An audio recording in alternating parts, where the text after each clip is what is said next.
Pertamanya meninggalkan maksiat yang ditegakkan oleh Allah Subhanahu wa taala. Dan yang kedua, berbuat ketaatan yang disuruh oleh Allah Subhanahu wa taala. Meninggalkan segala yang ditegakkan oleh Allah Subhanahu wa taala itu sangat susah, kata dia. Dan berbuat ketaatan ataupun melakukan ketaatan itu mampu dibuat oleh setiap orang. Dan meninggalkan syahwat yang membawa kepada maksiat itu tidak mampu untuk dilakukan, melainkan oleh as-siddiqun, yakni golongan-golongan yang benar ataupun golongan yang berpegang kepada kebenaran. Dan kerana itulah Nabi sallallahu alaihi wasallam bersabda, Nabi kata orang yang berhijrah itu ialah orang yang meninggalkan kejahatan, dan orang yang berperang itu ialah orang yang memerangi hawa nafsu dia, yakni memerangi apa yang dinamakan sebagai bisikan-bisikan halus dan juga bisikan-bisikan yang menyuruh kita melakukan kejahatan, menyuruh kita melakukan kejahatan. Okey, itu yang pertama. Dan kata Imam Al-Ghazali rahimahullah lagi, dia kata wa'lam annaka innama ta'sillaha azza wa jalla bi jawari wa innama hiya ni'matun minallahi 'alaika wa amanatun ladaika fasti'anatuka bi ni'matillahi 'ala maksiyatihi ghayatul kufran wa khiyanatuka fi amanatik aw da'aka Allahu ghayatul tughyan fa'adha'uka ri'a'uka fanzur kaifa tar'aha fa kullukum ra'in wa kullukum mas'ulun 'an ra'iyatihi. Kemudian sambung dari Imam Al-Ghazali rahimahullah lagi, dan ketahuilah hanya sesungguhnya engkau melakukan maksiat kepada Allah Subhanahu wa taala itu dengan segala anggota, dan sesungguhnya anggotamu itu yang mana yang engkau telah melakukan perbuatan maksiat yang sepatutnya engkau tidak lakukan merupakan nikmat daripada Allah Subhanahu wa taala untukmu, dan merupakan amanah yang Allah Subhanahu wa taala berikan kepada kamu. Penggunaan segala nikmat Allah Subhanahu wa taala pada menderhakakannya, yakni dengan arti kata kita menggunakan nikmat Allah dengan tujuan untuk menderhaka kepada Allah Subhanahu wa taala adalah kemuncak kepada kekufuran bagi nikmat Allah Subhanahu wa taala. Maknanya kita guna mata kita untuk melihat perkara-perkara maksiat, kita guna kaki kita untuk menginjak tempat-tempat yang membawa kepada dosa, kita guna tangan kita untuk melakukan perkara-perkara maksiat, meluluskan perkara-perkara maksiat dan sebagainya. Maka kata Al-Imam Al-Ghazali rahimahullah, dia kata bila kita menggunakan segala nikmat daripada anggota tubuh badan kita ini untuk melakukan perbuatan maksiat, maka ketahuilah ianya adalah kemuncak kekufuran dari segi apa? Dari segi nikmat yang Allah Subhanahu wa taala berikan kepada kita. Dengan arti kata kita ahli sunnah wal jamaah, kita berpegang bahawasanya pelaku dosa besar itu tidak kafir lagi tuan-tuan dan puan-puan yang rahmati Allah, tapi mereka itu termasuk dalam kategori yang kufur dari segi nikmat yang Allah Subhanahu wa taala berikan kepada mereka. Maka ketika mana engkau berbuat maksiat dengannya, maka yang demikian itu kata dia menyalahi tujuan dijadikannya. Dan itulah makna kufur di sini, yaitu dinamakan kufur nikmat, dan bukan dengan makna kufur agama, yakni kufur yang mengeluarkan seseorang daripada agama Allah Subhanahu wa taala. Dan segala anggota badan tubuh kamu adalah amanah daripada Allah Subhanahu wa taala kepada kamu. Jika engkau berbuat maksiat dengannya, kata Imam Al-Ghazali rahimahullah, nescaya engkau adalah pengkhianat, nescaya engkau telah mengkhianati amanah tersebut, dan khianatmu pada amanah Allah Subhanahu wa taala katanya anak setinggi-tinggi maksiat di sisi Allah Subhanahu wa taala. Segala anggota badan kamu itu adalah seperti rakyat kamu, seperti orang yang berada di bawah kepimpinan kamu. Maka lihatlah bagaimana kamu memelihara setiap anggota badan kamu itu dengan baik. Maka sekalian kamu akan mempunyai orang yang akan mempunyai kita kata kullu maka setiap daripada kamu itu mempunyai pemeliharaan, yakni mempunyai sesuatu yang kamu jaga dari segi amanah. Wa kullukum mas'ulun 'an ra'iyati, dan setiap kamu pada hari kiamat kelak akan ditanya tentang apa yang diamanahkan kepada kamu yang sepatutnya kamu jaga dan juga kamu pelihara di atas muka bumi, Seakan-akan Imam Al-Ghazali rahimahullah nak bagi tahu kepada kita bahawa anggota badan kita, tuan-tuan dan puan-puan yang dirahmati Allah, merupakan orang bawahan kita, ataupun merupakan amanah yang sepatutnya kita pimpin dengan betul dan juga pimpin dengan baik.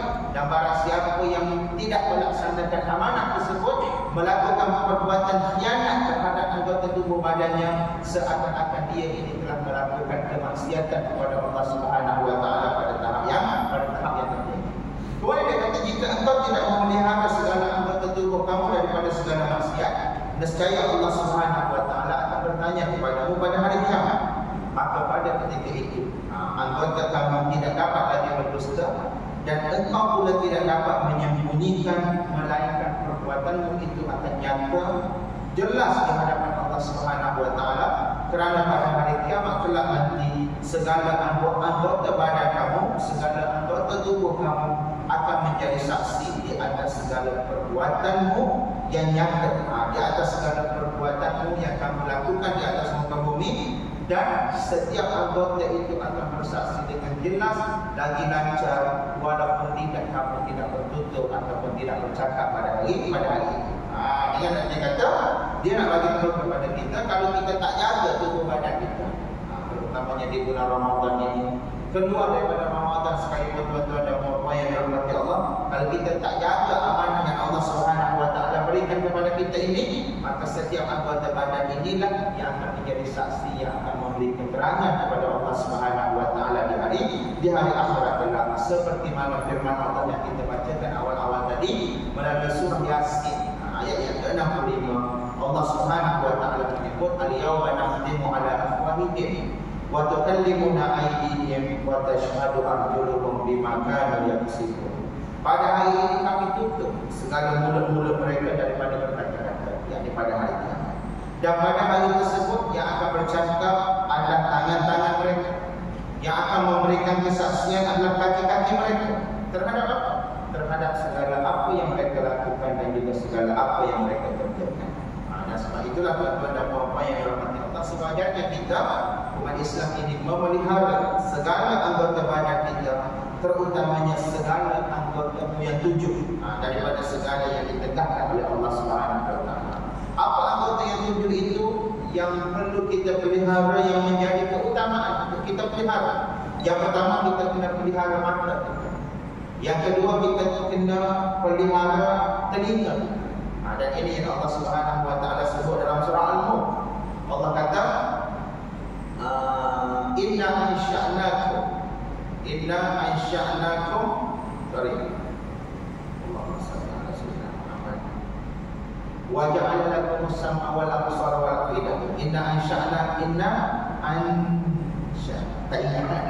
Wa ja'alna lakum as-sam'a wal absara wal af'idah qalilan ma tashkurun.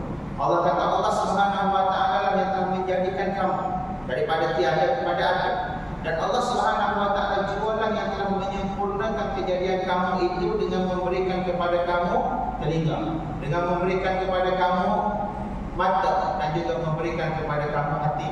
Allah Subhanahu wa taala bagi kepada kamu pendengaran, as-sama' wal basar, memberikan kepada kamu penglihatan, dan Allah Subhanahu wa taala memberikan kepada kamu hati. Tapi sedikit sahaja dalam kalangan kamu yang bersyukur. Kenapa Allah Subhanahu wa taala kata dia bagi telinga, dia bagi mata dan sebagainya itu, tuan-tuan dan puan-puan yang dirahmati Allah? Kerana ianya merupakan anggota yang penting untuk manusia mendapat ilmu dan juga untuk memahami ilmu, dan seterusnya mencerna ilmu tersebut untuk sampai kepada Allah Subhanahu wa taala, kemuncaknya untuk mengenali Allah Subhanahu wa taala dengan baik. Jadi kata dia, kata tuan kita ni, dia kata kita kena pelihara segala anggota kita yang 7. Dan anggota yang 7 itu termasuklah mata. Mata ini nikmatnya untuk melihat, telinga ini nikmatnya untuk mendengar segala kata-kata yang baik. Allazina yastami'una al-qawla fayattabi'una ahsana. Apabila kamu mendengar kata-kata ataupun pendapat-pendapat daripada manusia, kita akan dengar, tuan-tuan dan puan-puan yang dirahmati Allah. Kita akan dengar daripada pihak itu, kita akan dengar daripada pihak ini, kita akan dengar daripada pihak A, kita akan dengar daripada pihak B, kita akan dengar daripada tokoh tu, kita akan dengar daripada tokoh ni. Maka kata Al-Quran, fayattabi'una ahsana.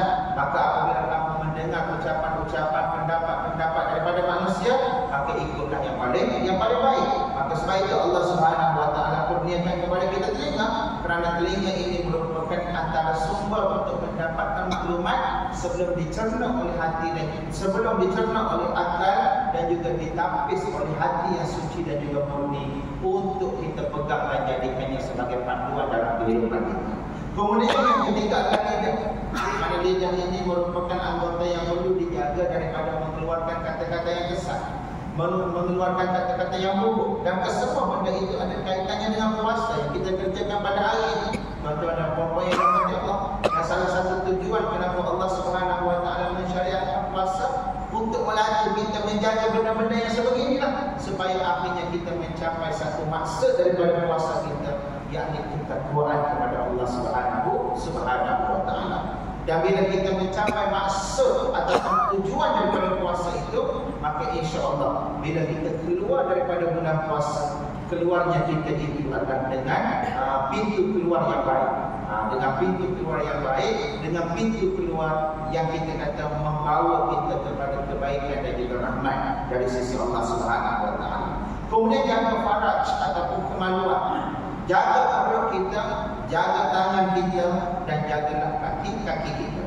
Kerana neraka jahanam itu baginya ada 7 pintu, dan tiada yang masuk ke dalam setiap pintu yang 7 itu melainkan kerana melakukan maksiat dengan anggota yang 7, melainkan kerana melakukan maksiat dengan anggota yang 7 itu. Mata sebagai contoh dijadikan supaya kita mendapat petunjuk, melihat tanda-tanda kebesaran Allah Subhanahu wa taala. Maka hendaklah kita pelihara mata kita daripada 4 perkara. Pelihara mata kita daripada melihat segala perkara yang diharamkan, seperti melihat perempuan ajnabi, yakni melihat perempuan asing dengan pandangan yang menggairahkan. Pada bulan Ramadan, salah satu sebab kenapa Allah Subhanahu wa taala syariatkan puasa adalah untuk mengajar kita supaya menundukkan syahwat itu. Allah Subhanahu wa taala tak benarkan kita untuk melakukan hubungan dengan isteri pada siang hari di bulan Ramadan. Padahal isteri itu kita dan tuan-tuan dan puan-puan yang rahmati Allah, duduk rumah sekali dengan kita, tak ada kita kata apa yang dinamakan sebagai haram, wanita asing dan sebagainya. Tapi kenapa Allah Subhanahu wa taala tetap tidak membenarkan? Sebab Allah Subhanahu wa taala ingin mengajar kepada kita untuk menundukkan syahwat. Dengan arti kata Allah Subhanahu wa taala nak ajar kepada kita apa?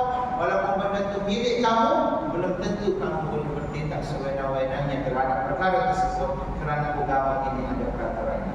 Bahkan Imam Al-Qurtubi rahimahullah ketika mana menafsirkan kalimat tatakun dalam ayat tentang kewajiban puasa, ya ayyuhallazina amanu kutiba alaikumus shiyam kama kutiba alal ladzina min qablikum la'allakum tattaqun. Al-Imam Al-Qurtubi dia ada memasukkan tafsiran perkataan tatakun itu bermaksud melemahkan. Melemahkan apa? Melemahkan syahwat dan juga melemahkan punca-punca yang membawa kepada ketaatan, untuk menggapai kebaikan yang Allah Subhanahu wa taala sediakan kepada kita. Walaupun ada banyak lagi tafsiran tatakun itu, tapi Imam Al-Qurtubi dia bawa satu tafsiran, dia kata tatakun itu bermaksud melemahkan syahwat supaya tidak memandu dan juga tidak mendorong kita ke arah pintu-pintu kejahatan dan juga pintu-pintu yang membawa kemurkaan kepada Allah Subhanahu wa taala. Kemudian pelihara daripada melihat muda belia ataupun wanita-wanita muda yang baik rupanya dengan syahwat. Kita kena pelihara daripada melihat kepada orang-orang Islam dengan tujuan untuk menghina mereka. Kena pelihara mata kita daripada memandang sesama orang Islam ini dengan tujuan untuk merendah-rendahkan dan juga untuk menghina mereka. Dan dalam masa yang sama, kita kena pelihara mata kita daripada melihat segala perkara yang aib, yakni daripada segala bentuk keburukan yang ada pada orang lain. Jangan tengok keburukan, tapi tengoklah benda yang positif yang kita boleh ambil sebagai pengajaran, dan dalam masa yang sama boleh dijadikan sebagai panduan dalam kehidupan kita. Dengan arti kata mata yang ada ini, kita jangan sesekali gunakannya untuk mencari keburukan orang. Mata yang ada pada kita ini jangan sesekali kita gunakan untuk merendah-rendahkan orang lain, untuk memandang leceh kepada orang lain dan sebagainya. Kerana nikmat yang Allah Subhanahu wa taala berikan ini merupakan nikmat yang sepatutnya kita guna dengan cara yang betul untuk mendapat kebaikan dari sisi. Kemudian yang kedua, anggota telinga. Anggota telinga Kita kena pelihara telinga kita ini daripada 5 perkara. Memeliharanya daripada mendengar segala perkara yang kita kata segala perkara yang tidak sepadan dengan syariat, yang bukan daripada bahagian syariat ini. Memeliharanya daripada mendengar orang yang mengumpat. Memeliharanya daripada mendengar perkataan-perkataan yang keji. Memeliharanya daripada mendengar perkataan yang batil dan sia-sia. Dan kita mesti memeliharanya daripada mendengar orang yang mengatakan keburukan orang lain.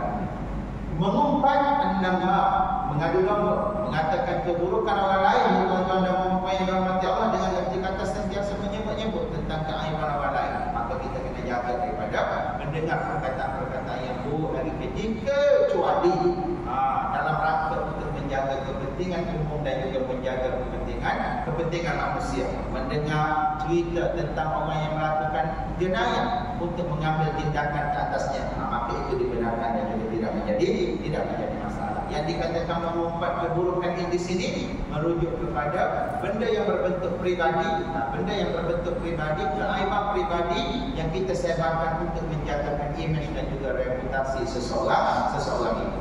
Kemudian lidah kita pelihara daripada menyebut perkara-perkara yang dusta.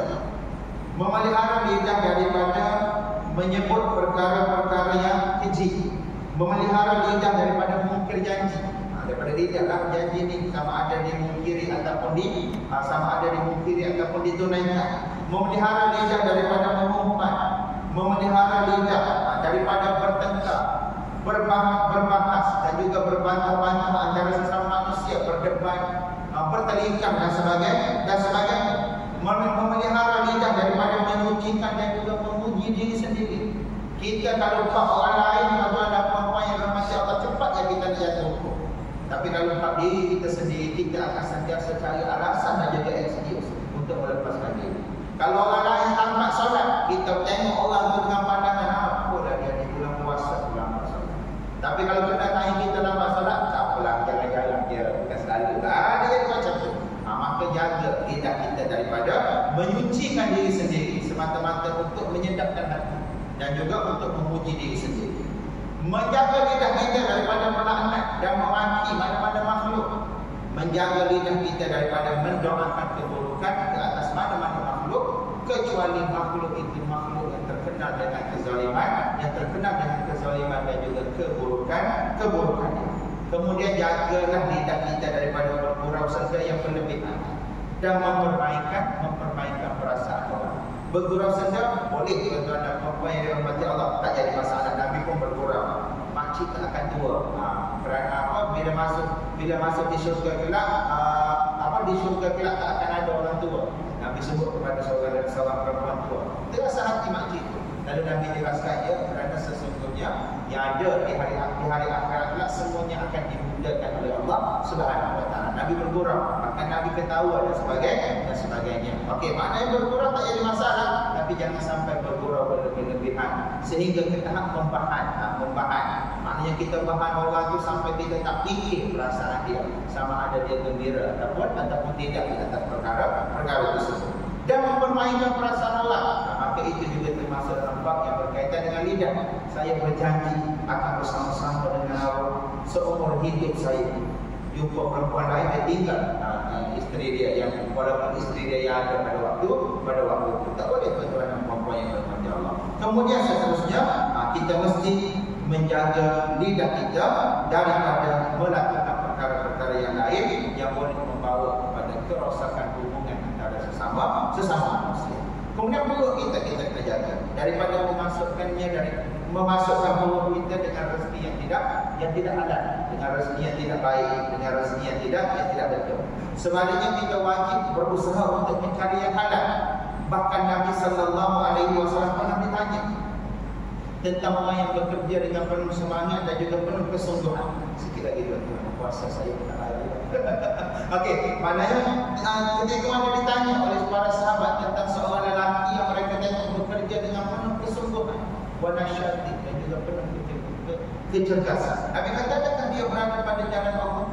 Lalu Nabi sallallahu alaihi wasallam menjawab, sesiapa yang keluar mencari nafkah untuk menyara anak-anaknya yang masih kecil, maka dia berada pada jalan Allah.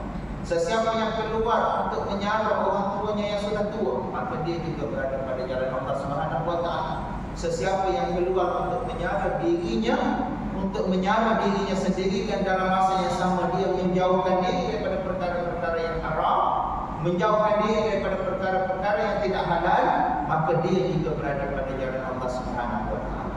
Yang sesiapa yang keluar dengan riak, takabur, nak menunjukkan kekayaan kepada manusia, maka dia berada pada jalan syaitan, kata Nabi sallallahu alaihi wasallam. Dan kita pun bila kita keluar untuk cari nafkah, kita kena letakkan tekad bahawasanya nafkah yang kita nak bawa balik kepada anak-anak kita, nafkah yang kita gunakan untuk diri kita, untuk kita kata nafkah yang kita gunakan untuk menyara kehidupan kita tu, kita kena niat dan juga tekad supaya ia sentiasa terbit daripada harta-harta yang ada. Ini KWSP ni tuan-tuan dan puan-puan yang dirahmati Allah. Dan tukar kepada syariat belum? Tukar tuan-tuan dan puan-puan yang dirahmati Allah. Kerana kalau kita tak tukar kepada syariat, walaupun kita kata dividen tertinggi macam mana sekalipun, dia mesti dibersihkan. Tahun ni dividen KWSP syariah berapa? 5 lebih kan. Manakala yang bukan syariah 6 lebih. Tapi setelah dibersihkan, walaupun yang kata bukan syariah itu tinggi dari segi dividen dia, setelah kami nak ditolak bersih dan sebagainya, syariah lebih tinggi. Kerana syariah itu apabila kita dapat sepenuhnya, kerana dia yang telah dibersihkan. Maka siapa-siapa yang belum tukar, itu pegang syariah. Kerana itu adalah salah satu cara untuk kita membersihkan harta kita daripada sesuatu yang tidak mematuhi piawaian syariah. Bila kita dah buat sesuatu yang mematuhi piawaian syariah, sama ada wallahu taala alam kepada apa yang kata Allah macam ni lah. Ada orang kata bank Islam dengan bank Islam sama-sama cekik ke dalam contoh. Ada orang kata kita kata macam ni je kepada dia. Ya betul, tapi yang bank komersial itu dah jelas-jelas ada hubungannya dengan riba. Ada bank Islam ni dia cuba berusaha-sedaya upaya mungkin untuk keluar daripada riba. Maka antara dua mudarat yang jelas-jelas riba dengan yang kita kata berusaha untuk jauhkan kita daripada riba, mana yang patut kita pilih? Maka yang patut kita pilih ialah yang berusaha untuk menjauhkan kita daripada riba. Sama juga dengan KWSP dan sebagainya. Dan mudah-mudahan tuan-tuan dan puan-puan yang dirahmati Allah, di bulan Ramadan yang mulia ini, insya-Allah kita sama-sama jaga. Bila kita semua sama-sama jaga benda-benda yang sebegini, maka akhirnya insya-Allah yang akan wujud hanyalah orang-orang yang baik, orang-orang yang bertakwa kepada Allah Subhanahu wa taala, orang-orang yang memilih untuk tidak melakukan perkara-perkara yang merosakkan diri dan juga merosakkan agamanya. Dan mudah-mudahan apabila kita keluar daripada bulan Ramadan, kita akan kekal istiqamah di atas jalan yang baik ini, di atas jalan kebenaran ini, dan akhirnya apabila kita bertemu dengan Allah Subhanahu wa taala kelak, mudah-mudahan pertemuan kita itu pertemuan yang diberkati dan juga diredai oleh sisi. Seperti mana yang disebut oleh almarhum Dr. Yusuf Al-Qaradawi, dia kata kun rabbaniyah wa la takun ramadaniyah. Jadilah kamu hamba Allah, janganlah kamu menjadi hamba Ramadan. Dengan kata kita beramal dalam bulan Ramadan sebagai wasilah, bukan sebagai matlamat dan juga tujuan. Kerana matlamat dan juga tujuan adalah untuk menggapai keredaan dari sisi Allah Subhanahu wa taala. Ada Ramadan atau tak ada Ramadan, kita tetap akan beramal. Kerana kita tahu kita ada Tuhan yang akan sentiasa mengampunkan hamba-hambanya yang tulus lagi ikhlas berdoa, beramal dan juga beribadah kepadanya. Wassallallahu ala Muhammad wa ala alihi wa sahbihi wa baraka wa sallam. Insyaallah kita